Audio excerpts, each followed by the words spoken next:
Welcome to the Blueprints to Buildings podcast. I'm your host, Glen Palmer, and on this show, we interview the movers and shakers in the world of property development and real estate. So before we dive in, just a quick word. This show is brought to you by a new visual technology that's quietly making waves in the property industry.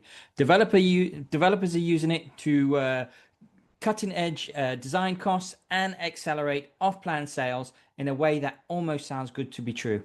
If you're curious, message me directly at Glen Palmer Secure or check out the show notes below. So today on Blueprints to Buildings, I'm joined by Jeff Drews. He's a seasoned BIM innovator from the US, co-founder and president of BIMTM, a guy who's built high-performing BIM teams across architecture, engineering, and subcontracting, and someone with a real reputation for turning chaos into clarity.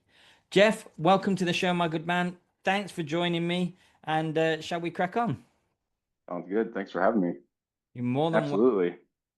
So, one of the questions that I ask everybody on this podcast is if time travel became a reality and you had a chance to go back in time to when you first started your career, what advice would the person that you are now give to your younger self? That's an interesting question. I don't know that I would give myself any advice different than what I experienced because I feel like every little experience I had along the way kind of molded me into the person that I am today. So I things were difficult coming up in the industry when I was, and I think part of struggling through all that helped me to really be the seasoned BIM professional that I am now. Like Yeah. it wasn't, things weren't handed to me on a silver platter.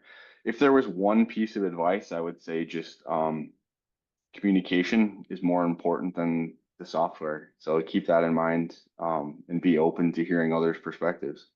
Yeah. Yeah. Well, for me, I would tell myself a hell of a lot of things, but one of the main things would be communication. Listen to people, understand where they're coming from, and their side of things. So, Jeff, you built your BIM departments from scratch, pretty much, and rescued a few chaotic ones too. So, what is the biggest broken piece that you see in BIM coordination today, and how does BIM actually fix that for your clients in the real world? Honestly, I think the biggest thing is most people don't understand that we're trying to develop a repeatable process here.